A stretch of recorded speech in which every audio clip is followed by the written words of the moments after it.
Hi friends, പുതിയൊരു വീഡിയോയിലേക്ക് എല്ലാവർക്കും സ്വാഗതം. അങ്ങനെ ബാലേന്ദ്രൻ പോയിട്ട് തിരികെ വരികയാണ് ശിവനെ കൊണ്ടാക്കിയിട്ട്. അപ്പോൾ ശിവേട്ടൻ പോയോ എന്ന് ചോദിക്കുന്നു. പോയിട്ടില്ല, ഉള്ളിലേക്ക് കയറിയും പറയാട്ടോ. അങ്ങനെയാണെന്നുണ്ടെങ്കിൽ പിന്നെ ബാലേന്ദ്രൻ പോകുന്നത് എന്തിനാണ്? ഒരാളെ കൊണ്ടുവന്നാക്കാൻ പോയിട്ടുണ്ടെങ്കിൽ അയാൾ പോയിട്ട് വേണം വരാനായിട്ട്, അതാണ് മര്യാദ. അപ്പോൾ ബാലേന്ദ്രൻ ചോദിക്കുന്നുണ്ട്, അതിന് ഞാനെന്തിനാണ് അത്രയും നേരം നിൽക്കുന്നത്? ഫ്ലൈറ്റ് 5 മണിക്കൂർ ലേറ്റ് ആയാൽ അത്ര നേരം ഞാൻ അവിടെ നിൽക്കണോ? പിന്നെ ഞാൻ മാത്രമല്ലല്ലോ, കമലടത്തി മോളും ഉണ്ട്, അവരും കൂടെ പോയല്ലോ വീട്ടിലേക്ക് എന്നൊക്കെ പറഞ്ഞിട്ട് ദേഷ്യപ്പെടാണ് കേട്ടോ. അപ്പോൾ വൈജയന്തി ദേഷ്യപ്പെടുന്നുണ്ട്.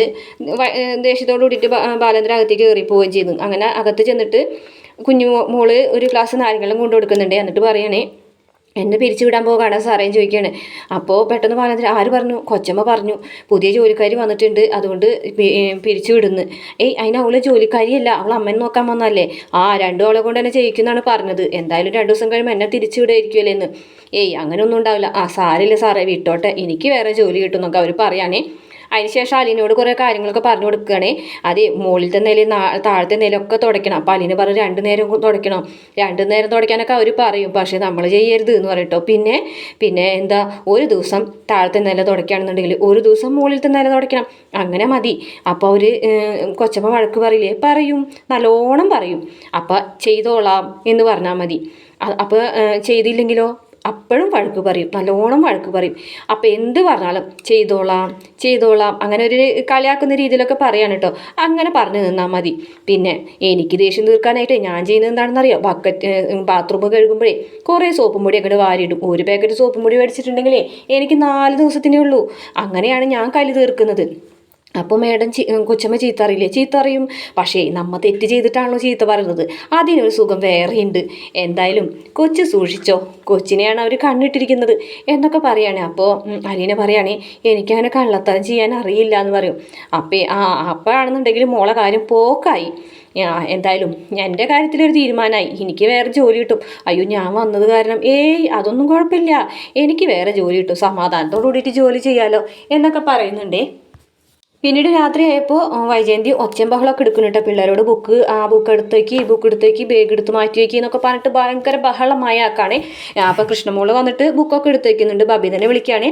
ബബി, നീ എന്താടി ഇതൊക്കെ ചെയ്യാത്തതെന്നൊക്കെ ചോദിച്ചിട്ട് ബബീനെ ചീത്ത പറയുന്നത്. ഈ ഒരു കോളേജിൽ പഠിക്കുന്ന പെൺകുട്ടിയല്ലേ, നീ എന്നിട്ട് ഇങ്ങനെയൊക്കെയാണ് ചെയ്യുന്നതെന്നൊക്കെ പറയുന്നുണ്ട്. അപ്പോൾ ബബിയാണെന്നുണ്ടെങ്കിൽ അതൊക്കെ എടുത്ത് വയ്ക്കുന്നുണ്ട്. അപ്പോൾ ബാലേന്ദ്രൻ വന്ന് ചോദിക്കും, ഇത് എന്താ ഇവിടെ, എന്താ ഒച്ചയും ബഹളം എന്ന് ചോദിക്കാനിട്ട്. ഇവിടെ ഒച്ചയും ബഹളമൊക്കെ ഉണ്ടാവും. അതെ, നീ കുഞ്ഞുമോളെ പറഞ്ഞയക്കാണോ? ചിലപ്പോൾ പറഞ്ഞയക്കും. അപ്പോൾ അതിനെന്താ പറഞ്ഞയക്കുന്നത്? അതിനെന്തിനാണ് ഈ വീട്ടിൽ 2 ജോലിക്കാരി? അവൾ അമ്മേനെ നോക്കാൻ വന്നല്ലേ. അമ്മേനെ നോക്കാൻ ഇപ്പോൾ അത്ര വല്ല പണിയുണ്ടോ? കുളിപ്പിക്കണം, പല്ല് തേപ്പിക്കണം, മലമൂത്രം എടുക്കണം, തുടപ്പിക്കണം, അത്രയൊക്കെ അല്ലേ ഉള്ളൂ. അതിൻ്റെ കൂട്ടത്തിൽ ജോലിയൊക്കെ ചെയ്തോളും. ഇവിടെ അത്ര പേരത്ത് ജോലിയൊന്നുമില്ല എന്ന് പറയും. അതപ്പോൾ ബാലേന്ദ്രൻ എന്തിനാണ് അതൊക്കെ അന്വേഷിക്കുന്നത്? കുഞ്ഞുമോള് വന്നിട്ട് എന്നോട് ചോദിച്ചു എന്നെ പിരിച്ചു വിടാനോ എന്ന്. അറിയില്ല എന്ന് ഞാൻ എങ്ങനെ പറയും? ഞാനപ്പോൾ ആരായി എന്ന് ചോദിക്കുകയാണ്. അതെ, അടക്കളക്കാരൊക്കെ എൻ്റെ ഭാര്യയാണ് തീരുമാനിക്കുന്നതെന്ന് അങ്ങോട്ട് പറഞ്ഞാൽ മതി. ബാലേന്ദ്രൻ്റെ സ്വർണ്ണക്കടയിലും ടെക്സ്റ്റൈൽസിലെ കാര്യം മാത്രം അന്വേഷിച്ചാൽ മതി എന്ന് പറഞ്ഞിട്ട് ദേഷ്യത്തോടു കൂടിയിട്ട് പോകും. പിന്നീട് ഭക്ഷണം കഴിക്കാനായിട്ട് എല്ലാവരും കൂടെ ഭക്ഷണം കഴിക്കാനിരിക്കുമ്പോൾ കുഞ്ഞുമോളെ സാമ്പാറാണോ അമ്മയെന്ന് ചോദിക്കുന്നത്. ഇന്ന് ഞാനാണ് ഉണ്ടാക്കിയത്. എന്തായാലും പുതിയ ആൾ ഡ്യൂട്ടി ഏറ്റിട്ടില്ല, നാളെ തുടങ്ങി അവൾ ഡ്യൂട്ടി ഏൽക്കും എന്നൊക്കെ പറയുന്നുണ്ട്. ഈ സമയത്ത് അവിടേക്ക് കൃഷ്ണയും വരികയാണ്. അങ്ങനെ എല്ലാവരും കൂടി ഭക്ഷണം കഴിക്കാനിരിക്കുകയാണ്. അപ്പോൾ ഓരോരുത്തർ വരുന്നുണ്ട്. രോഹി എന്തേലും ചോദിക്കുമ്പോൾ രോഹിത്തേട്ടന് വേണ്ട, ഏതൊരുത്തിനായിട്ട് സംസാരിക്കുകയാണ്. ഒരുത്തിയോ? ഏതൊരുത്തി എന്ന് പറഞ്ഞിട്ട് വേഗം തന്നെ രോഹിത്തിനെ വിളിക്കണം. അപ്പോൾ രോഹിത് ഫോണും കൊണ്ട് വന്നിട്ട്, എടാ നീ ഭക്ഷണം കഴിക്കാൻ വരില്ലേ?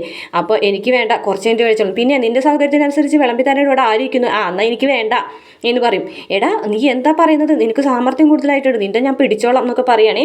ഇവിടെ ഇങ്ങോട്ടെന്ന് പറയുമ്പോൾ പക്ഷേ രോഹിത് വരുന്നൊന്നുമില്ല കേട്ടോ. തട്ടുത്തരം പറഞ്ഞ് അങ്ങോട്ട് കയറി പോവുകയാണ്. എനിക്ക് വേണ്ടാന്ന് പറഞ്ഞാൽ വേണ്ട എന്ന് പറയും. അപ്പോഴത്തേനും അലീനനെ വിളിച്ചുകൊണ്ടിരാനായിട്ട് കൃഷ്ണനെ പറഞ്ഞയക്കുന്നു. കൃഷ്ണയ്ക്ക് വലിയ ഇഷ്ടമൊന്നുമില്ല. കൃഷ്ണനല്ല, ബബീനെ പറഞ്ഞയക്കിന്. അങ്ങനെ ബബി അലീനനെ വിളിച്ചിരുന്നു. നീ എന്തെടുക്കായിരുന്നടി അവിടെ? ഞാൻ മുത്തശ്ശിനെ തുടയ്ക്കായിരുന്നു എന്ന് പറയും കേട്ടോ. അതിനുശേഷം പറയുകയാണെങ്കിൽ, നീ എന്താ ഫാഷൻ ഷോയ്ക്ക് എങ്ങാനും വന്ന് നിൽക്കുകയാണോ? ഈ വക ഡ്രസ്സൊക്കെ ഇട്ടിരിക്കുന്നത്? അപ്പോൾ ബാലേന്ദ്രൻ ചോദിക്കും, ഈ ഡ്രസ്സിന് എന്താ കുഴപ്പം? ഇതെന്താ ഇവളുടെ ഷേപ്പ് ആൾക്കാർ കണ്ടോട്ടെ എന്ന് വിചാരിച്ചിട്ടാണോ ഇട്ടിരിക്കുന്നത് ഡ്രസ്സ്? അപ്പോൾ പറയുന്നത്, ഇവർ 2 പേരും ഇട്ടിരിക്കുന്ന ഡ്രസ്സ് എന്തായി കാണുന്നത്? അതിനേക്കാളും മോശമാണോ? അത് ഇവരെ വീടല്ലേ, ഇവിടെ ഇവരാൾക്കാരേ ഉള്ളൂ, അവരച്ഛൻ അമ്മ ആങ്ങള എല്ലാവരും ഉള്ളൂ, പുറത്തുനിന്ന് ഒരാളില്ലല്ലോ. അപ്പം ബാലേന്ദ്രൻ പറയുന്നുണ്ട്, ഇവർ ഈ ഡ്രസ്സ് ഇട്ടിട്ട് പുറത്ത് പോകാറുണ്ടല്ലോ, പുറത്ത് ഷോപ്പിങ്ങിനൊക്കെ പോകാറുണ്ടല്ലോ, അവിടെ പുറത്തുനിന്നുള്ള ആൾക്കാരല്ലേ ഈ കാണുന്നത് മുഴുവനും എന്ന് ചോദിക്കുകയാണ് കേട്ടോ. അപ്പോൾ അതിനൊന്നും വൈജയന്തിക്ക് ഉത്തരമില്ല. എന്നിട്ട് നിന്നോട് ഞാൻ പറഞ്ഞതനുസരിച്ചാണ് നീ പോയി മാറിയിട്ട് പാടി, വേറെ ഡ്രസ്സ് ഇട്ടിട്ട് പാടി എന്ന് പറഞ്ഞിട്ട് അലീന ദേഷ്യത്തോടു കൂടി പറഞ്ഞയക്കുകയാണ്. അപ്പം മുത്തശ്ശി ചോദിക്കുക, എന്താ കുഴപ്പം? ഈ ഡ്രസ്സ് മാറ്റാനാണ് പറയുന്നത്. ഈ ഡ്രസ്സിന് എന്താ കുഴപ്പം? അറിയില്ല, മുത്തശ്ശിയുടെ മോള് പറഞ്ഞ ഡ്രസ്സ് മാറ്റിയിട്ട് വരാം, നിൻ്റെ വേറെ ഇല്ലേ? ആ വേറെ ഉണ്ടെന്ന് പറഞ്ഞിട്ട് എടുക്കാൻ പോകുമ്പോഴത്തേനും ഒരു പഴയ ഡ്രസ്സ് കൊണ്ട് കൊടുക്കാൻ കേട്ടോ. ഡേഡി ഇത് ഇട്ടാൽ മതി നീ എന്ന് പറയും. അപ്പോൾ മുത്തശ്ശി നോക്കിയേ ഇത് അമ്മണി ഉപേക്ഷിച്ച് പോയതല്ലേ? ആ കുറച്ച് വലുതിടുന്നുള്ളൂ, പണ്ടത്തെ വേലക്കാരി ഇട്ടിട്ടേ ഉപേക്ഷിച്ച് പോയതാണ് എന്ന് പറഞ്ഞിട്ട് അത് എടുത്ത് കൊടുക്കാൻ കേട്ടോ. മൂത്തിക്ക് വലിച്ചെറിഞ്ഞ് കൊടുക്കുകയാണ്. അങ്ങനെ അലീന അത് ഇട്ട് കാണുമ്പോൾ മുത്തശ്ശിക്ക് ആകെ വിഷമാണോ, എന്താ മോളീ കാണുന്നത്? അപ്പോൾ അലീന പറയും സാരമില്ല, കുറച്ച് ലൂസാണെന്നേ ഉള്ളൂ എന്ന് പറഞ്ഞിട്ട് അതും പിടിച്ച് വരികയാണ്. അപ്പോണ്ട് കൃഷ്ണയും അതുപോലെ തന്നെ ബാബിയും വേലക്കാരി വരെയും ചിരിക്കുകയാണ് കേട്ടോ. ബാബിയാണെന്നുണ്ടെങ്കിൽ ആത്മാവേ വാന്നുള്ളൊരു പാട്ടൊക്കെ ഉണ്ടല്ലോ, അതൊക്കെ എഴുന്നേറ്റ് നിന്നിട്ട് പാടിയിട്ട് കളിയാക്കാണ്. അപ്പോൾ ബാലേന്ദ്രൻ അത് ഒട്ടും ഇഷ്ടപ്പെടുന്നില്ല കേട്ടോ. ഇവർ രണ്ടുപേരും പൊട്ടിച്ചിരിക്കുന്ന കാണുമ്പോൾ വൈജയന്തി പറയും എന്തിനാണ് ചിരിക്കുന്നത്, എന്താ ഇപ്പം കുഴപ്പം, ആ ഡ്രസ്സ് ഇട്ടുകൊണ്ട് അവൾക്ക് എന്താ കുഴപ്പം എന്ന് ചോദിക്കണം. അപ്പോൾ ബാലേന്ദ്രൻ പറയും എന്താ വൈജയന്തി ഇത്, നിനക്ക് എന്താ പറ്റിയത്, എന്താ നിനക്ക് എന്തിൻ്റെ കേടാ എന്നൊക്കെ ചോദിക്കും. അപ്പോൾ ആർക്കും ഇവിടെ കുഴപ്പം, ഇവിളി ഡ്രസ്സ് ഇട്ട് കൃഷ്ണനെ നിനക്ക് കുഴപ്പമുണ്ടോ, ബാബി നിനക്ക് കുഴപ്പമുണ്ടോ, കുഞ്ഞുമോളെ നിനക്ക് കുഴപ്പമുണ്ടോ? എനിക്ക് എൻ്റെ സൗന്ദര്യം തന്നെ നോക്കാൻ നേരില്ല, പിന്നെ ആർക്കാ ബാലേന്ദ്രനാണോ കുഴപ്പം എന്ന് ചോദിക്കുകയാണേ. അപ്പോൾ ബാലേന്ദ്രൻ പറയും എനിക്ക് നിന്നെ മനസ്സിലാവുന്നില്ല വൈജയ്, നീ എന്തൊക്കെയാ പറയുന്നത്? എന്നിട്ട് പറയും ദേ അവൾക്ക് ആ ഡ്രസ്സ് ഇട്ടിട്ട് ഒരു കുഴപ്പമില്ല, പിന്നെ എന്താണ് നിങ്ങൾക്ക് പ്രശ്നം, അതിൻ്റെ പ്രശ്നം എന്താണ്? എനിക്കറിയാം, നിങ്ങളും കൂടെ പോയിട്ടല്ലേ ഈ കാര്യങ്ങളൊക്കെ ഉണ്ടാക്കി വന്നത്. കൊല്ലപ്പള്ളിയിലും മനു ഈ പെണ്ണിനെ കൂട്ടിക്കൊണ്ടുവന്നു എന്ന് പറഞ്ഞപ്പോൾ തന്നെ എനിക്ക് ഇഷ്ടപ്പെട്ടില്ല. അവൻ ഒറ്റ ഒരുത്തനാണ് മുത്തശ്ശൻ്റെ ആഗ്രഹം എന്ന് പറഞ്ഞിട്ട് ഈ മാരണത്തിൻ്റെ അടുത്ത് ഇങ്ങോട്ട് കൊണ്ടുവന്നത്, എനിക്ക് ഇവളെ ഇഷ്ടപ്പെട്ടില്ല അത്ര തന്നെ എന്ന് മുഖത്ത് നോക്കിയിട്ട് പറയുകയാണേ.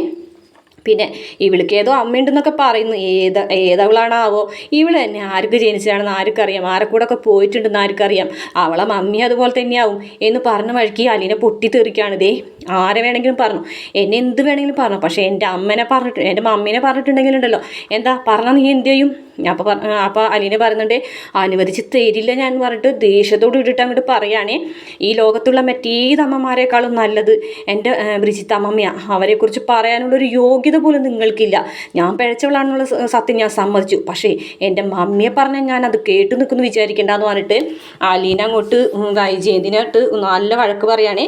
ഇത് കേട്ടിട്ട് ബാലേന്ദ്രൻ ഭയങ്കര ഇഷ്ടമാവാണ് കേട്ടോ. അപ്പോൾ ബാലേന്ദ്രനോട് അലീന പറയാണ് ഞാൻ അന്ന് അവിടെ കൊല്ലപ്പള്ളിയിൽ നിന്ന് പോന്നപ്പോൾ തന്നെ പറഞ്ഞിട്ടുണ്ടായിരുന്നു എന്നെ ഇവിടെ കൊണ്ടുവന്ന് ദ്രോഹിക്കാനാണെന്നുണ്ടെങ്കിൽ ഇങ്ങോട്ട് കൊണ്ടുവരരുത്, വേണ്ടാന്ന് പറഞ്ഞോളെ, പക്ഷേ ഇവിടെ കൊണ്ടുവന്നിട്ട് ഇതുപോലെ ദ്രോഹിക്കേണ്ട കാര്യം വല്ലതും ഉണ്ടോ, എന്നെ വേണ്ടെങ്കിൽ ഞങ്ങൾ പറഞ്ഞയച്ചേക്ക്, ഞാൻ പോയിക്കോളാം എന്ന് പറയുകയാണേ. ഇതുപോലൊരു മരവേഷം എന്നെ കെട്ടിച്ചിട്ട് നിങ്ങളെല്ലാവരും രസിക്കരുത് എന്ന് പറയാണ്. അപ്പോൾ ബാലേന്ദ്രൻ പറയാണ് ആരവിടെ രസിക്കുന്നത്, ആരും രസിക്കുന്നില്ല, നീ ആദ്യം ഈ ഉടുപ്പ് കൊണ്ടുപോയിട്ട് മണ്ണെണ്ണ ഒഴിച്ച് കത്തിച്ചാളി, അതിനുശേഷം നീ നിൻ്റെ ഡ്രസ്സ് ഇട്ടിട്ട് വായോ, അപ്പോൾ അതിനിവിടെ ആരും നിനക്ക് തടസ്സം നിൽക്കില്ല എന്ന് പറയണം. അങ്ങനെ അലീന അവിടെ നിന്ന് പോകും. അതിനുശേഷം ബാലേന്ദ്രനാണെന്നുണ്ടെങ്കിൽ വൈജേന്ദ്രൻ മുഖത്ത് നോക്കിയിട്ട് പറയണം ആളും തരറിഞ്ഞിട്ട് വേണം നീ സംസാരിക്കാൻ, അതാണ് ആ പാടാണ് നീ ആദ്യം പഠിക്കേണ്ടത്. ഇപ്പം കണ്ടില്ലേ അവൾ പറഞ്ഞിട്ട് പോയത് എന്ന് പറഞ്ഞിട്ട് കൈ കഴുകാൻ പോവുകയാണ്. അപ്പോൾ കൈ കഴുകാൻ പോയിട്ട് പോണ വഴിക്കും പറയണ്ട അതേ കടിക്കാത്ത പട്ടിയുടെ വായിൽ കോലിട്ട് ഇളക്കിന്ന് കേട്ടിട്ടേ ഉള്ളൂ, ഇപ്പം അനുഭവിച്ചു എന്ന് പറയാണ് ബാലേന്ദ്രൻ. അപ്പോൾ ആകെ നാണം കെട്ട് നിൽക്കാണ്ട വൈജയന്തി.